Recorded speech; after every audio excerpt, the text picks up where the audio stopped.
Hello and welcome everybody. My name is Tora, Community Manager here at Outvise, and I'll be your host during today's webinar, Women in Tech, Breaking into the Industry. Thank you for taking the time out of your day to join us. This webinar consists of a very special panel discussion where we dive deep into the minds of 3 women in tech who are blazing their own path and challenging the status quo. By the end of this webinar, I hope you will have gained some inspiration and insights into the career of a woman in tech and learn a bit about how we can support and encourage more women to join.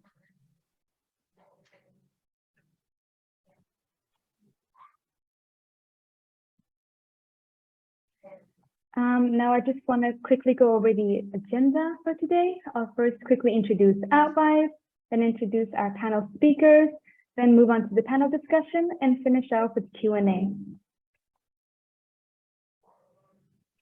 So as according to the agenda, I'd like to take a quick minute to briefly introduce Outvise to those who are not yet familiar with us. Outvise is a Spanish startup headquartered in Barcelona. We are the largest freelance platform for business tech projects. We work with clients from across the globe and offer our freelancers projects from Europe, Africa, all the way to the Middle East. The company came to be in 2014, and we currently have over 36,000 experts on our platform. Now, without further ado, I would like to introduce the stars of today's webinar. First up, we have Nelly V. Tacheva joining us from the US.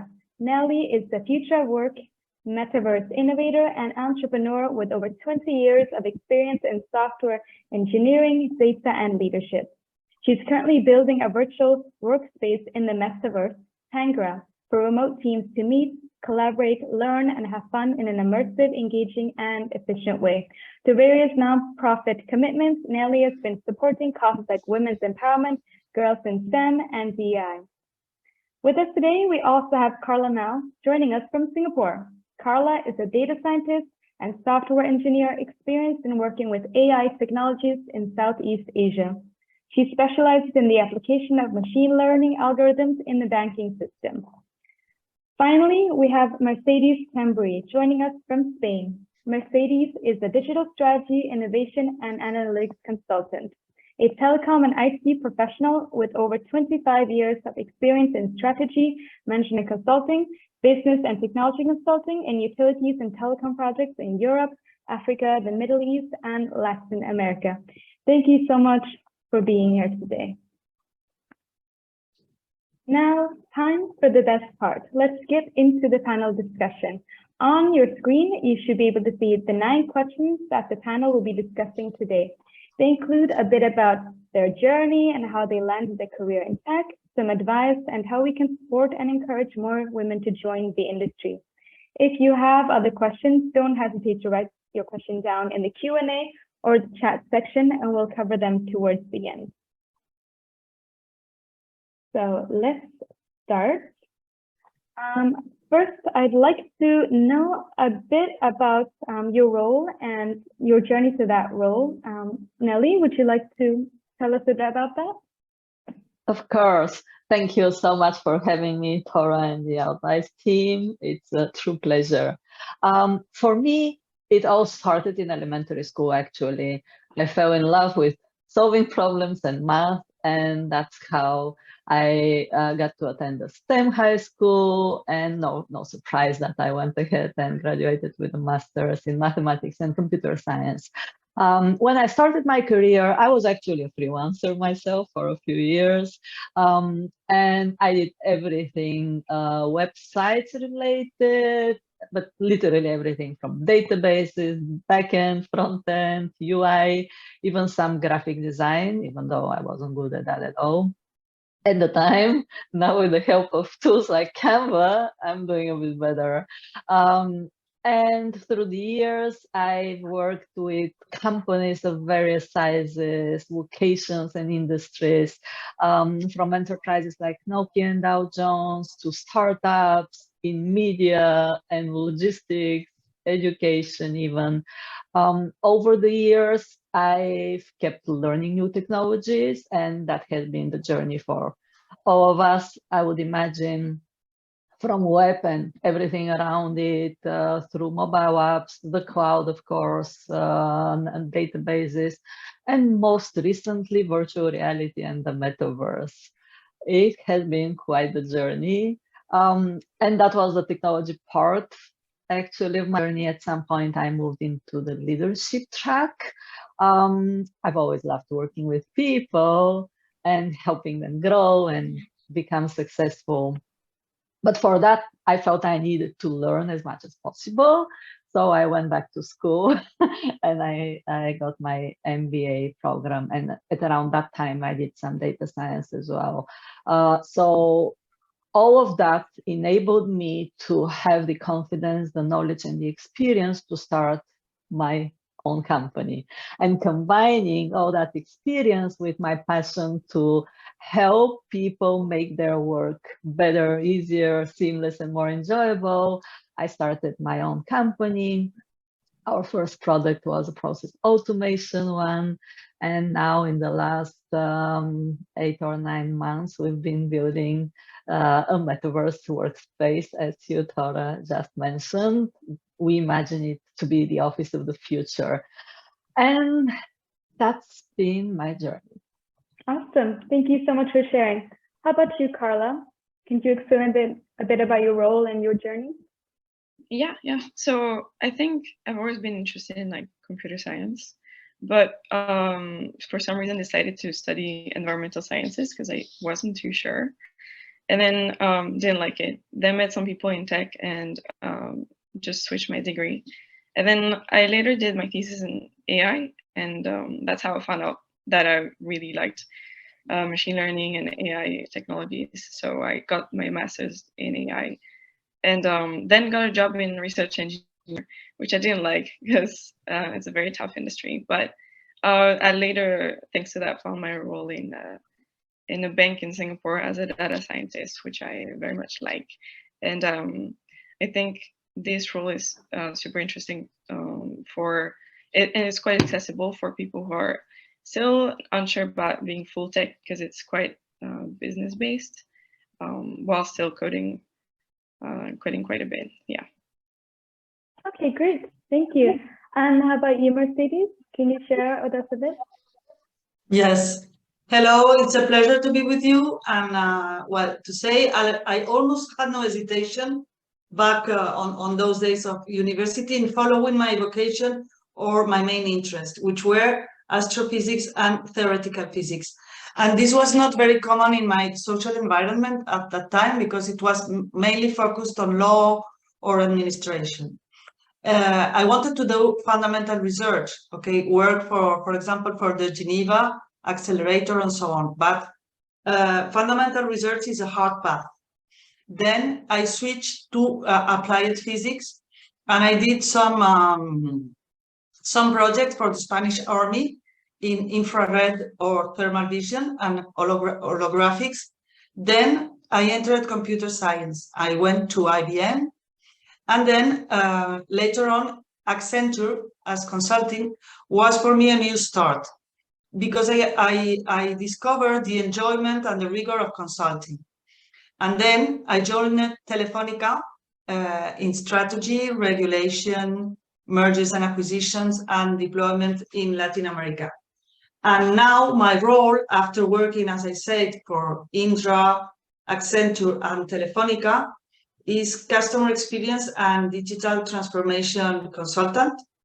I work for tech and telecom companies, and also to enable digital transformation in other sectors as media, business schools, and retail. I must say that customer experience is a combination of management, organization, processes, and systems assessment.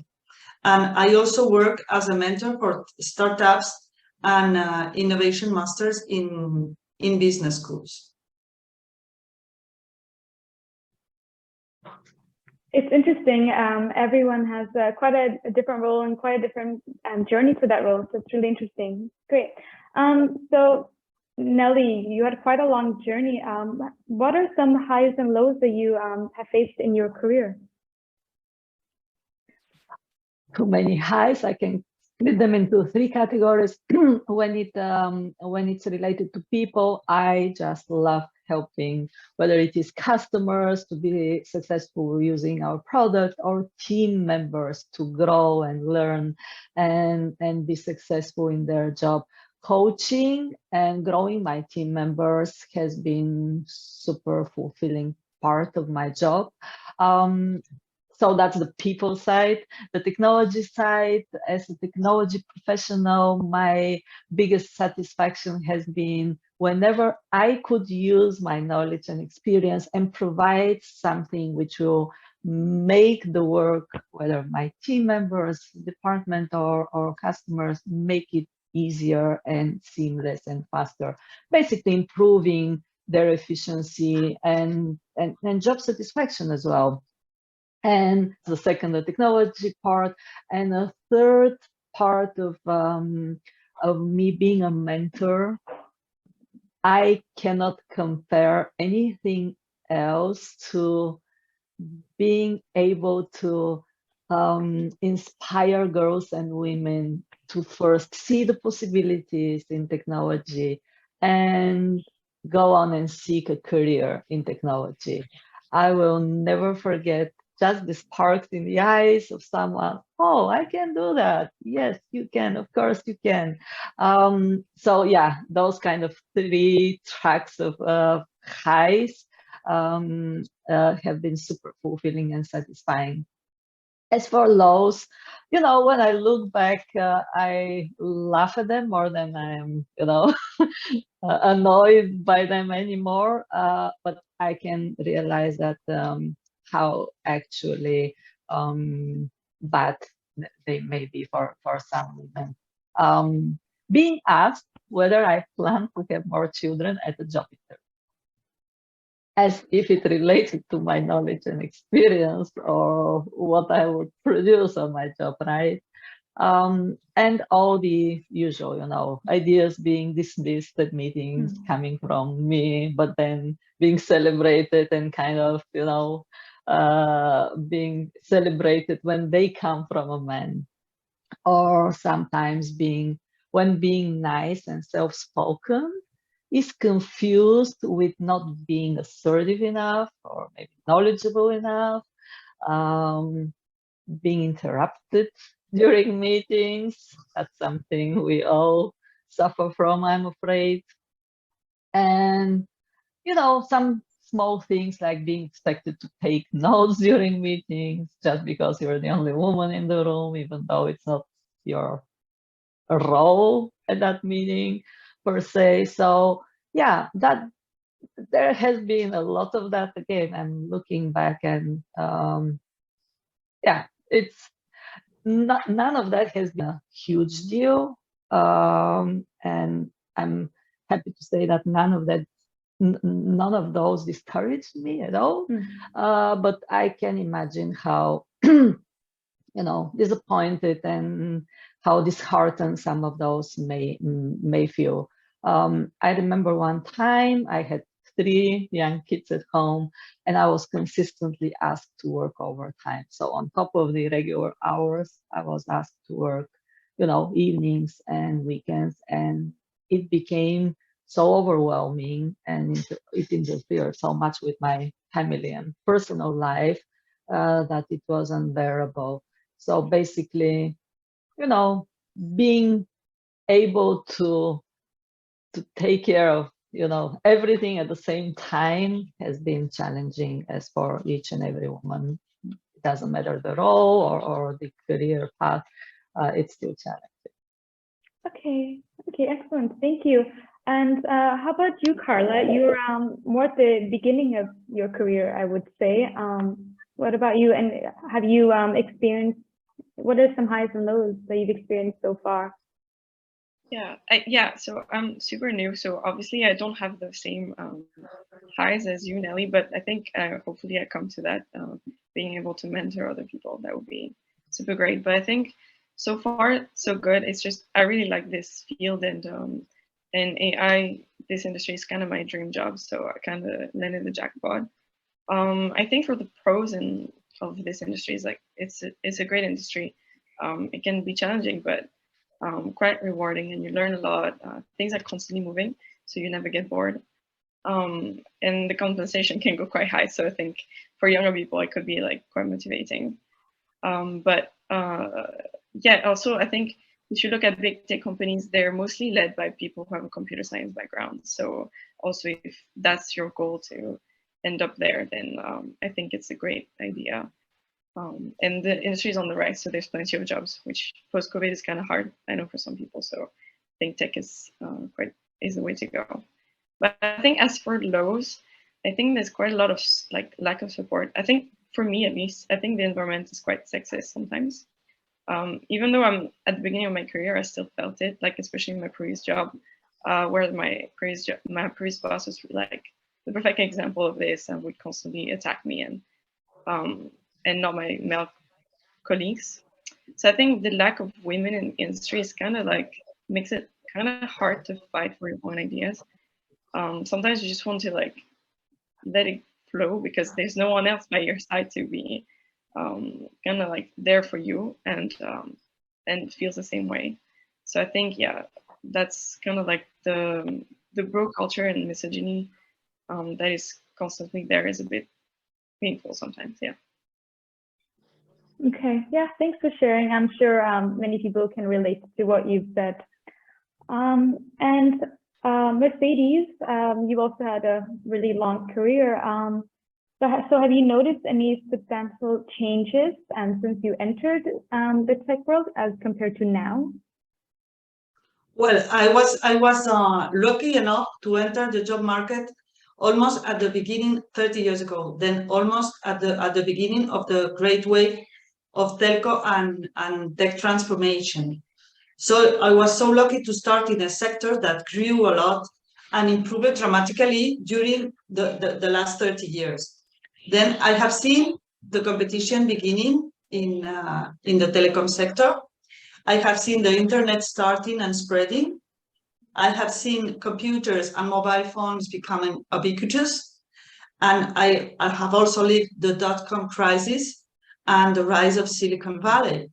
And from my experience, I have also seen Spanish companies spreading and becoming stronger and more global, mainly Telefónica and Indra, before in Latin America and then in the rest of the world. Then, yes, I was lucky enough to see all the changes since from the beginning. And I even remember my first job, we had no computers. We talked to each other, which was not so bad. You were not blocked by a computer in front of you.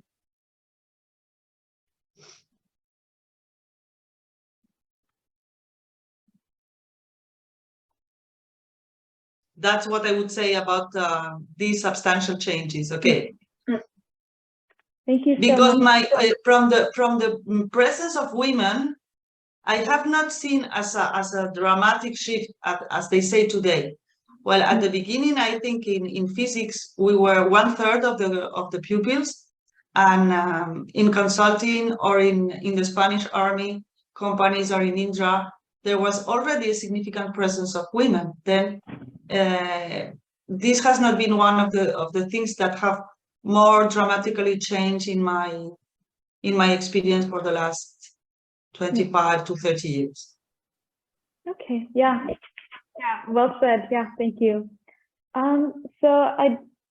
This is one of my favorite questions. I'd like if you all could give me a piece of advice that you'd give your younger self. Say if you were starting a career in tech now, what would you tell your younger self? Carla, do you want to share what you tell your younger self?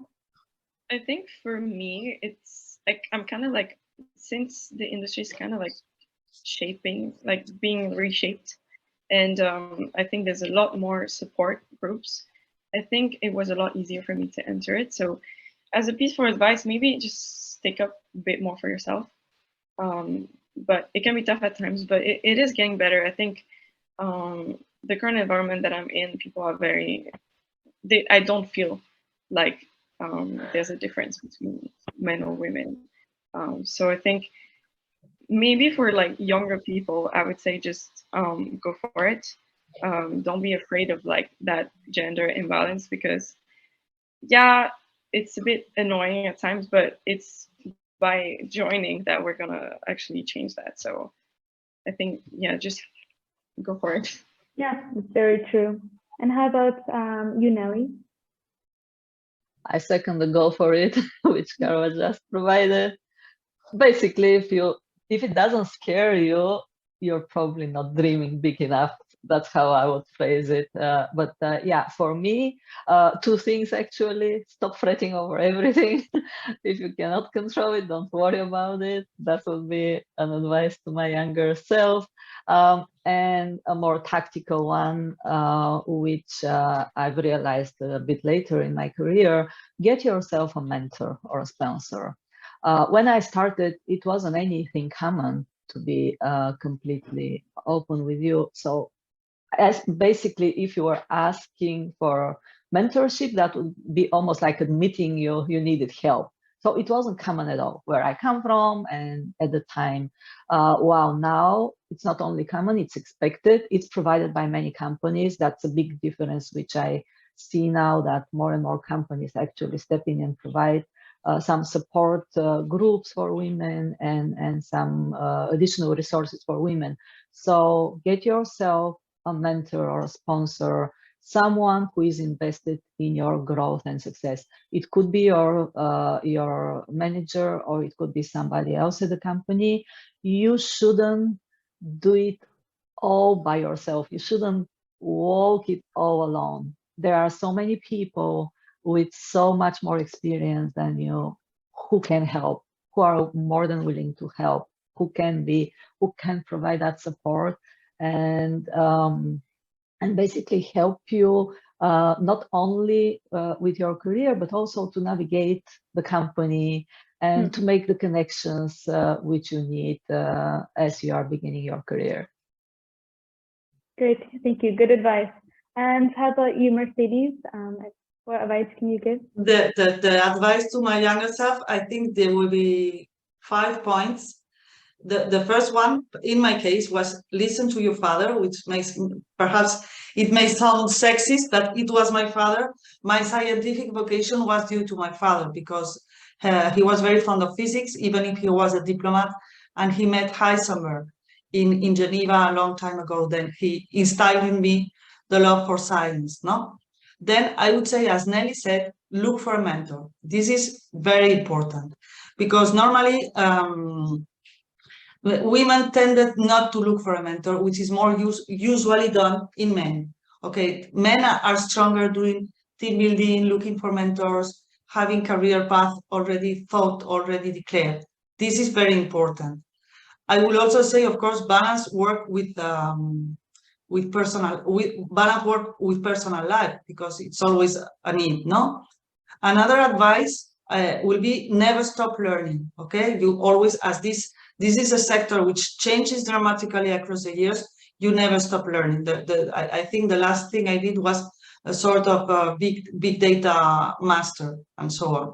And then also, I would say, because sometimes we tend to victimize, I would say, be bold. Okay, be bold and challenge sometimes the current trends. In my case, it was done because I was supposed to study law or to study, and I choose to study something that no one has done, no, in my family. Or even sometimes being, of course, respectful, challenge the corporate culture, because sometimes in the corporate culture you have problems that are due to these untold agreements that are not favorable for anyone. And I would say also to balance then your careers, your values, and your interests. This will be my advice for my younger self. Perfect. Thank you so much. And I think it's interesting that you were that you are working as a freelancer, Mercedes. But before that, you were working full time, right? Yes. Probably a while back. Have you noticed a difference between working full time as a female in tech as compared to working within freelancing as a female in tech? Yes, but I must say that the differences between working as a full-time as an employee are not due to the fact of being a woman, but more to the fact of the difference between an established company and the full-time and the consultancy, freelance consultancy role. Because as a full-time professional, I have worked in many countries, mainly South America and Europe. And then as a freelancer, I have also worked across the world, also with Outvise in Saudi Arabia or in South Africa. And for me, the main difference are related to the fact, to the different degree of freedom and security that is related to the fact of being either independent or completely integrated in a company, not to the fact of being a woman. In a full-time role, you can face internal politics due to the company or boredom, and in a freelancer role, you can face uncertainty. I would say these are the main differences I see in my two different career path or different moments of my career. Okay, thanks, great. And Nelly, you actually mentioned that you were also a freelancer at the start. Is there anything you'd like to add to this question? Yeah, for the most part, it is similar to what Mercedes already mentioned, because being a freelancer usually means that you are finding and kind of working closely with your client. It's just a different, a completely different experience. So being a freelancer is, I would say it's closer to having your own startup than actually working for someone else. So different skill sets are necessary. And of course, communicating, working with people, realizing what their problems are and trying to help them out. These are all kind of transferable skills. However, I wouldn't say that I personally have faced any different challenges in one versus the other. As a solopreneur right now, we all know that women only get about 2% of the investment money, which the rest goes to male-owned companies. So things like that. I mean, nothing personal kind of as an experience here, but yeah, just being one of those women who would be facing more challenges with regards to getting, you know, finances or investments or even, you know, getting customers. Okay, great. Thanks for sharing. Carla, you earlier mentioned that more support is needed for women in tech. So can you tell us a bit about what's currently being done to support women? Yeah, sure. So I think like kind of what made me join and decide to actually do computer science is just there's this platform in Singapore called She Loves Data, which is a non-profit organization which provides women in tech or interested in tech a platform where they can network, learn new skills, become data and digital literate, and provide mentorship as well. So I think I joined one of their sessions to learn more about coding and such, and this kind of support is like it very much encourages you because it's a very friendly environment. So I think it's a lot less intimidating. I think there's also more famously known Sheryl Sandberg's Lean In project, which is basically creating circles of women which create a safe space for them to share their struggles, give and get advice, and also build their skills. So with that, you can celebrate each other's win and support each other, create your own networks, because I think compared to men, we don't have those deep, decade durable networks that men have. If you look at Elon Musk, for example, how he like made his deal with Twitter is basically all his friends from uni all joined him and supported him. So if women joined those things, we would be able to do the same things. So I think it's super important to kind of join these kind of circles. Yeah. Definitely. Yeah. So Nelly, what do you think companies or leaders within companies can do to support their female employees or their females within their team? so much, so much. For one, stop rewarding ego and aggressive behavior. Eradicate completely the boys club culture from the company, and basically strive to change their culture to more collaborative and supportive and inclusive. And when I say inclusive, I usually consider inclusion more with regards to diversity of thought, because we come from different backgrounds with different experiences. So seeking intentionally that diversity of thought is something which must be done at any level and at every company. When it comes to holding meetings, you can do something as simple as just ask everyone to participate and to find a way to engage, even to engage all employees or all your team members, even you know, those introverts and the silent ones. We all know that the loudest are usually men, so just getting, you know, some people who might be more shy or introverted kind of get to share their knowledge and ideas and opinions, of course. And one more thing, just realizing when you work with women, just realizing that women usually take care of 1 million things at the same time, whether it is, you know, pregnancies or kids homework or aging parents and all the, you know, household related errands. We just do a lot of other things on top of a demanding job, and that could be very challenging to manage. So what leaders and companies can do, and I'm happy to see that many have started doing it, is providing some flexible arrangements for women, and basically leading with empathy and understanding. Let me really understand what you need. Let me really understand why you may be late every morning, but not to say that you don't respect your job, or maybe it's, you know, a toddler giving you a hard time in the morning. And just, again, being empathetic, understanding, and trying your best to provide what is needed to your employees and your female employees as well. Yeah, definitely. I think that they could definitely do that in companies for sure. So Carla, do you want to tell us a bit about how society can encourage the next generation of women to break into the industry? I mean, you talked about associations. What else? How can we encourage the next generation to actually want to join tech?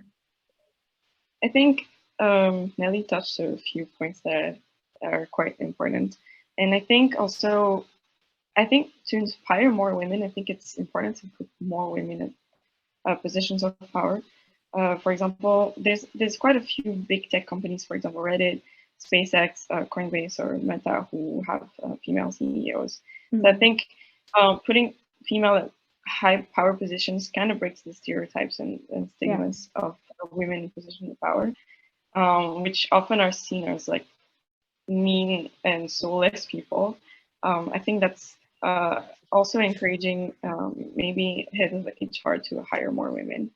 And I think at the education level, it's quite important to stop this kind of like gender role thing. And I think most of the time men are pushed toward tech, and then women are pushed towards maybe medical sciences or other professions. And I think this kind of needs to stop and start being taught in schools.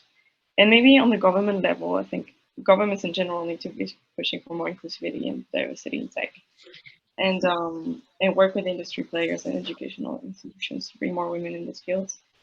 I actually recently found out, and very surprisingly, that in Singapore, they've been actively trying to push more women in the field, and there's currently 40% of tech roles are occupied by women in Singapore, which is very surprising to me. But turns out that if there's effort put in this, then it does work. Thank you. Thanks, Carla. I'd like to move on to the final question in our discussion. Mercedes, if you could tell us a bit about what you think the female future will look like in the tech industry. Okay. Well, first, I must say something that may not be very popular that nowadays is that I never face any specific difficulty in the tech sector due to the fact of being a woman. I would say that probably the fact is not being a woman, it's being a mother, which is different, okay? Because then you have two very different roles and very taking roles, okay? Then, and for my part, but it's a personal opinion, I think that the future in tech industry, as Carla and Nelly have said, with very important improvements, with the mentorship and with women supporting each other and so on.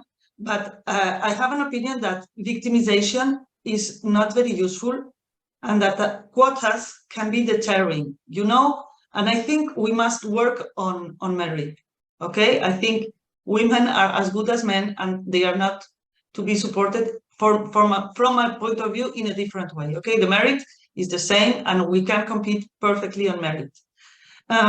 Maybe, but that's an opinion also, I think this sector will be more appealing for women if we try to enlarge the scope of technology and perhaps mix it with philosophy, with anthropology, with history. Maybe this is an opinion, very specialized profiles that are foreseen are not so appealing for women. I don't know, this is a guess. And anyhow, I think in the future, in the tech, as in all the sectors, we will see, of course, many more women. That's the natural becoming of the things, no? Then I think that there is a good opportunity, both for men and women in this sector, which is still growing, still becoming complex, still being super interesting. And this is a big factor to grow and to be a professional in this challenging sector. Yes, thank you. And Nelly, do you want to add anything to this, or Carla, anything you want to add? Nelly? 100% Mercedes, agree with what you just said. We don't want to be a diversity hire just because we are women. Of course, we want to be valued for what we know, what our experiences, and what we bring to the table. And yeah, I just wanted to mention that shedding light and kind of making this problem more visible helps with the stereotype. And that stereotype of the young, you know, usually white guy working in his basement all night long, that's not the case. That's not at all the thing. And while I've been participating in some, you know, whether it is a career fair at my girls' middle school or somewhere else, I realized that many girls are not even aware of what the opportunities as in technology could be. So what Mercedes just mentioned, we tend to look at the bigger picture. We tend to want to help more. So just figuring out how to better promote the technology and how to better explain how many opportunities in technologies there are. It's not all about coding, although it could be part of it, of course. So making it more accessible and kind of more appealing to girls to even imagine themselves, and eliminating that stereotype, that would be a huge step. And in that regard, I would love to mention what Tim Cook just said last week: no good excuse for lack of women in tech. I loved it. And he went ahead saying, I think the essence of technology and its effect on humanity depends upon women being at the table. Very well said. Tora, you're on mute. Yeah, there we go. I was going to say a very nice way to finish the discussion, Nelly. Thank you so much. Thank you all of you for sharing. I think it's time to move on to the Q&A. I see that we actually have a bunch of questions. So yes, let me read them out. And You can see if you want to answer them. So first, from Fabian, what has been your most exciting project to date? Mercedes, do you want to maybe answer that one? Say again, excuse me, because I was in the questions. I was sending my LinkedIn. Sorry. Yeah, no problem. Say again. What was? Yes. What has been your most exciting project to date? Well, I think my most exciting project, because if we are speaking about gender bias, I did a project for launching about my company in Saudi Arabia 6 years ago. And when I arrived to Riyadh, I had to put the abaya, I had to comply the rules of everything in Saudi Arabia. And okay, but I was there for 5-6 months, and I managed to get on very well with all the team. They were Arabs and mainly Indians. But I was the first woman on the project, the first woman on the project, the first woman. They had to devise a specific space for me, and so on.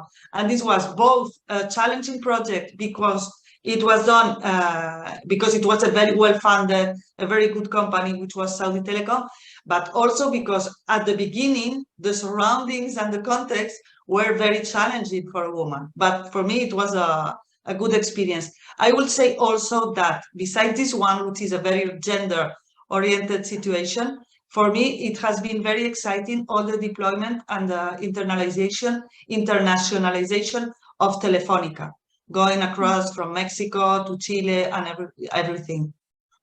And also that I learned a lot in the consulting companies. I am very grateful to this American way of thinking that I found in Accenture, which is very rigorous, very that is very related to merit, to your qualifications and to your capacities. Okay, great. Thanks. A good answer. So we have a question from Christoph. Are you part of any association? Carla, you mentioned she loves data, and Carla, you mentioned an association in Singapore. Yeah. She loves data. Yeah. Are you part of any other associations? There's also my company's women's association, which is available for me. I'm not currently in an association, but I am still I'm kind of always on the search for something, some resources. The internet is full of things, so I'll be happy to share some of them if they want in the chat. Yeah. Excellent. Nelly, do you have any associations that you are part of that you can share? Yeah, I'm part of quite a few of them. Women in Data. I'm part of a data science meetup, a local group. So when they are local, you kind of get to build connections and make friends alongside with, being learning all the time.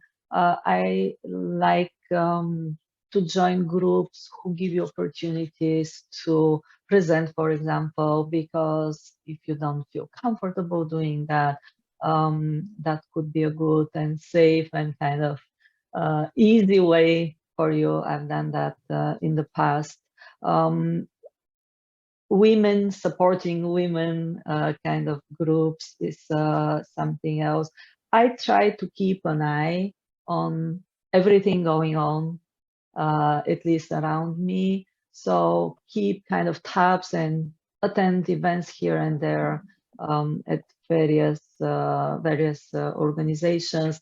There is an entrepreneurship festival which is happening on Thursday, which I will attend. And again, try to meet with people and connect with people and see what's going on, in the space. Sometimes some traditional organizations could give you a good place to kind of make, again, connections or find your customers, like the Chamber of Commerce, for example, the local Chamber of Commerce. But yeah, just figuring out what is offered around you and finding your best places. Alumni associations as well are very good. So there is no shortage of associations, organizations, and groups to be part of. Actually, it can become the other way around, like too overwhelming at times, especially when there are, too many events happening at the same time. But you will find maybe, attend a meeting or two, and you will know immediately, and you will feel where you are welcome, where you feel safe and kind of feel well to join those groups. Excellent, thank you. We have a question from Daniela. Who are the women that inspire you? You mentioned a few women, Carla. Are they the ones that inspire you? Yeah, I think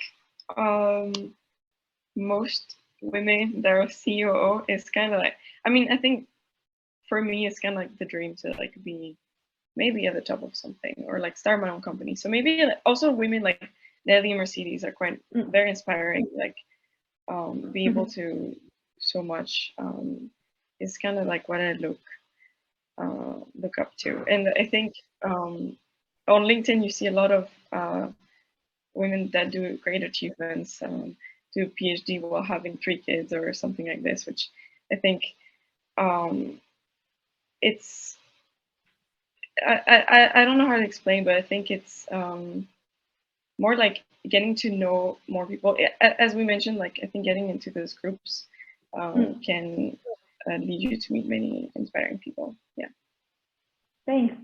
Mercedes, do you have any woman that inspires you? Well, when I was a kid, I was very inspired, of course, by Marie Curie, which at the time was, of course, a relevant figure because, as I say, I was more focused in fundamental physics. Then for me, the investigation, the research, and how she had managed to be an investigator and being married also to an investigator. For me, that was the ideal life of it was Marie Curie, but I think it's a common answer, Yeah. But also now I find as Carla said and as Nelly said, many women around me that are so inspiring, no? Because they are so full of energy, full of interest, full of capacity to play different roles and to be welcoming and to be purposeful. I think there are a lot of women growing, but from the role models of the past, I would say Marie Curie. Great answer, thank you. And I think we can take one last question. I'm not sure if you can answer this, but if you can, let me know. Do online data science degrees, certifications, are they as valid as traditional degrees? Does anyone know? I think maybe Carla is more expert, no? I think actually maybe the issue right now, we were discussing this with friends, most data scientist roles right now require a master's degree, if not even a PhD. So I think maybe if you already have experience and you want to convert into the data science field, I think those kind of boot camps are quite valid, but it's quite, at the entry level, I think it's quite difficult to get. But of course, there's always there are always different cases, but I think as of now, for everyone, not just women, it's quite difficult. Yeah. Yes, Nelly? I would like to add first, the traditional education is changing and will be changing.